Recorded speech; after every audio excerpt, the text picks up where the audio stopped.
All right. So thank you, Trey, and all the organizers for the invitation. So I'll share a little bit of data from my lab, and as this is a more neuroscience focus section, I'll tell the story that where we try to use new stem cell models for neurological disorders such as autism spectrum, and these disorders are quite hard to understand because they actually start in utero. And for a human model, it's really hard to reproduce that because we actually don't have access to invasive technologies where we can actually do experiments in utero. So this is quite unethical. So instead, we rely on technologies such as ultrasound that will give you just a gross ability of study the human brain. So my lab has been developing technology in the interface of stem cells and neuroscience, and this is what you see in the media calling like a mini brain. It actually doesn't look like that. It's very different from that, and we call these brain organoids. And there is a huge limitations on these technologies. Most of those neurons are not mature. I'll show you some data on that. These organoids are not really vascularized. Not all cell types are represented in these organoids. And we don't even know how to grow them. I mean, we are mimicking or borrowing methods from mouse embryology and empirically defined media just to keep them alive. And more importantly, we have no idea what's the translational contribution of these organoids. So virtually the question that I have is that can this technology be disruptive, or is it just an incremental method that we have from neurons in a dish? And so a couple years ago, we developed this method, and it starts from human pluripotent stem cells. We dissociate them into single cells, and we induce them to neuralize using different factors for a short period of time, and then we create neuroprogenitor cells that will aggregate, forming these neurospheres. We then induce these neurospheres to propagate, and start to differentiate, and then we can mature them. This is all done in 3D, and the cells kind of self-organized. So as you see, I mean, it takes like a couple of weeks, and then the maturation process takes a month, and we can actually keep them alive for several years now. So this is quite exciting. And I have a video here. This is Isabel, a postdoc in the lab, and she's manipulating a plate full of these organoids. You're going to see soon that every single white dot here is an organoid that has about 0.5 centimeter in diameter. Another thing that it's important to highlight is that you see there are hundreds of organoids in each well. So every single batch of organoid gives us hundreds, if not thousands, of organoids at the same time. So this is very convenient if you want to do proteomics, transcriptomics, and electrophysiological experiments. So how they actually self-organize, this is, we're kind of lucky in that sense because they do what nature tells them to do. So this is all genetically programmed.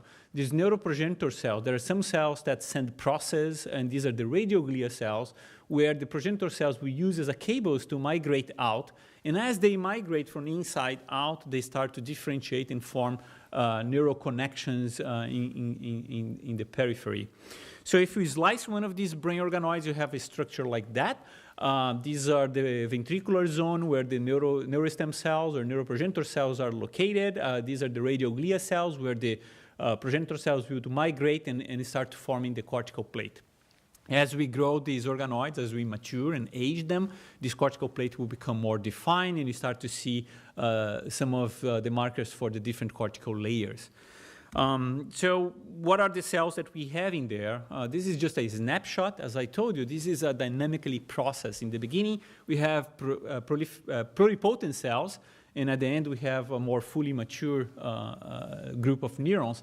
At 4 months, this is what we have. The vast majority are excitatory glutamatergic neurons. At this stage, we start seeing a little bit of definition between the upper and lower layers of the cortex. There are a pool of progenitor cells that keep producing neurons. And after 4 months, they will produce more glia cells rather than neurons. The neurons are not only excitatory. We have inhibitory neurons, so we don't need to add inhibitory neurons. These are excitatory and inhibitory neurons in the same unit. And most of the glia cells will pick up between 4 and 6 months, and these are mostly astrocytes. If you want microglia, you can differentiate the microglia on the side and infuse them with the microglia to have a better representation of different cell types. So from the structural point of view, this is really cool. Both the gene expression as well as the epigenome profiling and the morphology looks like the human fetal brain. They follow this process. So my lab and others have been using this to understand conditions where the brain just have some kind of malformations. One of the greatest example is when we showed that you can actually expose these organoids to agents like the Zika virus and understand how this virus can actually lead to microcephaly. So, I told you that my lab is really focused in autism. And to understand autism, we really need to understand how neuronal networks actually arises from these brain organoids. And the key point was, I mean, can we actually use these brain organoids to model this kind of network? So that has been a challenge in this field. So we start by plating these organoids into multi-electrode arrays, and these are arrays that are printed in the bottom of those dishes. You can actually plate the entire organoid in there. And all the time when you have a firing neuron, you generate this activity map from each electrode here, or a raster plot like this one.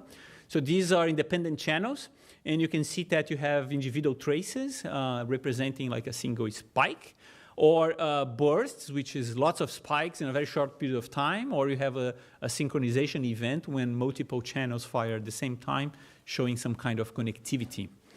So we plate our organoids in those multi-electrode arrays. We start recording, and I'll put you in perspective of what we find. So these are mean firing rate. It's just an overall activity of neuronal networks. And I want to point that most of the work done with iPSCs, primary neurons, either with glia or no glia cells, we get an activity that's about 5 hertz. So we are quite far from, for example, a slice of a mouse brain, where you can just plate them on the electrodes and you get something related to 18, 19 hertz. Or people have been stuck these multi-electrode arrays into the monkey brain, and you get something around 20 hertz. So we are quite far away on the 2D system, but with the organoids, we can keep them alive for multiple time. And there is one lab who actually tried to keep them alive for multiple weeks, for several weeks, and plugging them into the multi-electrode array, but they didn't see like an increase in activity. So I'll show you the data that we have been compiling over these weeks, and every dot here is an average of 8 organoids. And by 16 weeks, we're quite happy because we match what we have in 2D. But the biggest surprise is that when we let them go, and we see this almost exponential increase in terms of activity. And I can break down in numbers for you. So by 2 months, we have about 3,000 spikes per minute from our cultures, but by 10 months, we are talking about 300,000 spikes. This is unprecedented in tissue culture. We didn't even think that we could get there. So this is too much activity, and shows that, for example, the burst frequency also increases, as well as it decreases the time for the connections to happen, showing that the network is getting way more complex over time. So as I told you, we have both excitatory neurons and inhibitory neurons. We did a bunch of pharmacology. For example, if you treat with bicuculline inhibiting GABA neurons, you increase in activity. Or if we treat with bacoflan or TTX, you abolish excitatory activity. So you do have a complex network in that system. So now if we have excitatory and inhibitory neurons, and if we have that much activity going on in the brain, perhaps we can record, we can listen something else. And that was what we tried to do. Can we actually hear neural oscillations from these brain organoids? So what are these neural oscillations? These are oscillatory waves that you can actually capture using like an EEG cap, like this one, because the brain has so much activity. It passes through the skull, and you can detect it by these electrodes. So, and then you have all these nice waves, and people from cognitive neurosciences have been matching these waves with different status of the human mind. For example, if you are autism, you have alterations in these waves. If you have epilepsy, you have a dramatic alteration in these waves. If you're all paying attention now, your waves are synchronized because you're all focused in the same thing. So even like social activity, doing something social with your best friend, you actually synchronize these waves. So it's a nice way to start getting or thinking about the translational ability between an organoid and a human brain. So can we actually see these brain waves in these organoids? So we went back to our multi-electrode array, and this time we create a population spike, and we use a filter to create a local field potential. And these are the bases for the observation of these oscillations. There is no oscillations by 6 weeks. After that, we start seeing something. At the beginning, they become complex, but quite regular, and they become irregular and more complex over time. I can plot it in a different way so you can actually see how these waves look like. By 2 months, we all agree that there is no wave in there. By 4 months, you start seeing those peaks. 6 months, it's pretty clear that these waves are there. By 8 months, they become quite irregular, and you start having like this rebound effect where the peaks overpose. And they overpose quite nicely after 6 months. So that's why you have this inverted U shape when we match the number of subpeaks. The only way for a network to show this inverted U-shape curve is by increasing the level of complexity and adaptability of the network, meaning that we are moving from something that's similar to this one, quite rigid, to a more complex and flexible network. So this means that we are having micro-connections between these neurons, probably micro-connections between the different cortical neurons. So now, I mean, we have the question of how this is related to the human brain. And it's quite hard to compare a cluster of human neurons in a dish to the human brain. They are quite different. They're not the same structure. They grow in a different way. But, I mean, similar to gene expression, you can establish a baseline and ask how close or how similar is your experimental model to the human brain. So we did that not with gene expression, but with actually EEGs. And I'll show you something about EEGs. If you look for adult EEG, you have this kind of wave. It's very complex. If you look for our organoids, we have EEGs that are like that. But if you look for preterm babies' EEGs, you have something that is closer to the organoids than to the adult brain. So, so these preterm EEBs, they have some kind of stereotype shapes where we have this transient activity followed by a quiescent time where the brain is virtually silent. And as we grow older, as we age, this quiescent time reduces, and that's why we end up with a more complex EEG. So just by looking at the waves, you can see that our organoids is probably close to neonate EEG, but how close? And so we team up with some collaborators who are experts on these EEG waves, and we were able to get a little bit more than 500 EEGs from prenatal babies ranging from 25 to 38 weeks. And we create this machine learning algorithm to teach the machine how to predict the age based on several EEG features. As soon as the machine was doing well enough, we start feeding them with our waves coming from the organoids directly from the multi-electrode array. And we ask, can the machine predict or match the age based on that? And we have kind of mixed feelings. The machine gets confused and starts matching really well after 25 weeks. But before 25 weeks, we don't see like a good match. And the reason why is that there is no human data. There is no EEGs on babies below 25 weeks. The human brain just did not survive. So it's impossible to train the machine before that. But after 25 weeks, we have a good prediction. And I'll show you one of the features of this EEG. As I told you, as we grow older, the quiescent time between these transient activities in the brain gets shorter, so your brain is getting more complex. The same thing happens with the organoids. The quiescent time reduces. By 40 weeks or 9 months, the feature is similar to a postnatal baby brain. This is a healthy baby brain. So we're quite happy with this data. And finally, we have a model to ask really fundamental questions about the physiology of the human brain.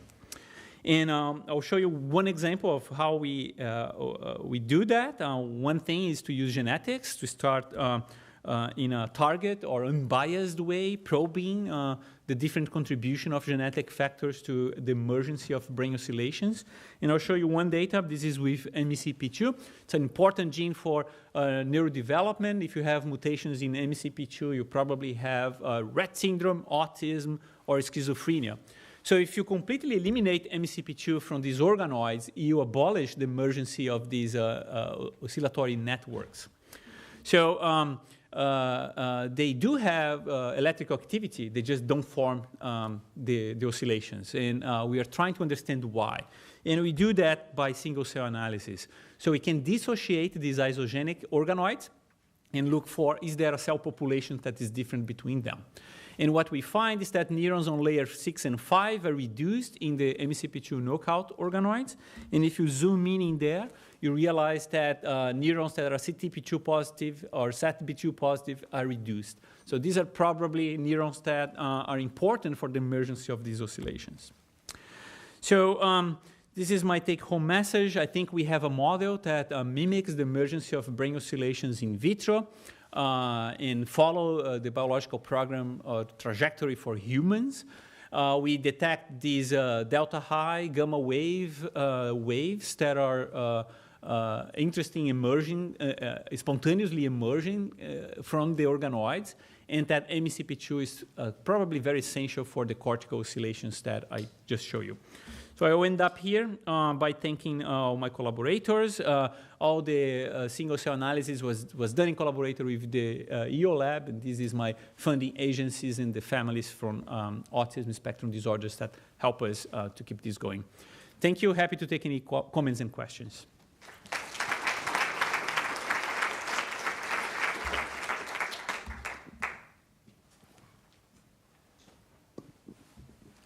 Thank you for a fantastic talk.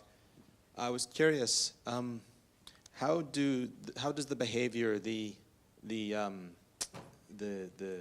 behavior you see in these brain organoids, how does that change with or without glia? Have you looked at that closely? Yeah. So the time that the oscillations appear it's exactly the same time as the astrocytes start to pick up. So in the beginning, we have about 5% astrocytes. By 6 months, we start to have 25, 50%, and that becomes constant. So at the end of the day, we have 101 astrocyte in neuron, and it stays constant for the end of the protocol. So that matches when the oscillations appear. So we think it's quite essential, but we haven't proved that yet.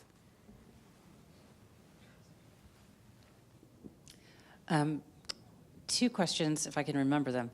One is, maybe you showed this, but you can see spontaneous network activity emerging in cultured cells in a dish, at least in what I know about mouse. And how is that different? And the second question is, when you're looking with RNA-seq now at these stages, are you seeing maturation genes, synaptic genes, activity-dependent genes coming up? You know, do you have some sense of what might be going on in that? Yeah. So we are doing like a more careful analysis on the global gene expression over time, and definitely we're seeing indications of maturations at very early time points compared to previous protocols. So I think this is a good sign. So the network activity that we see in 2D in vitro does not contain these gamma or delta waves. So this happens when you have nested oscillations. So it's one oscillation on top of the other. And we can only see that when you have some kind of microcircuitries being formed in the cultures. And as far as we know, nobody has ever published something like that in 2D.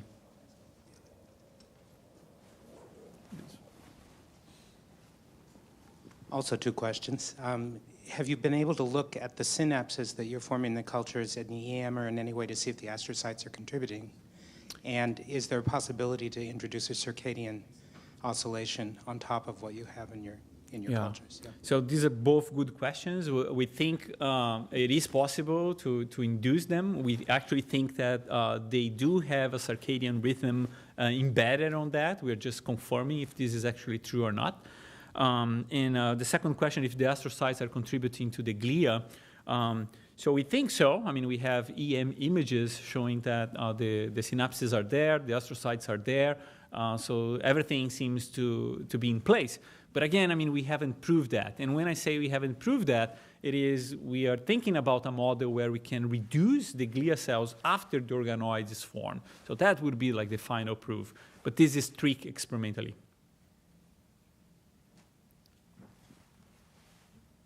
Okay, that was terrific. I think we're going to cut it off now. We have an hour for lunch, and we're going to reconvene here promptly at 1 o'clock, okay, for the afternoon talks. Let's thank all of the morning speakers.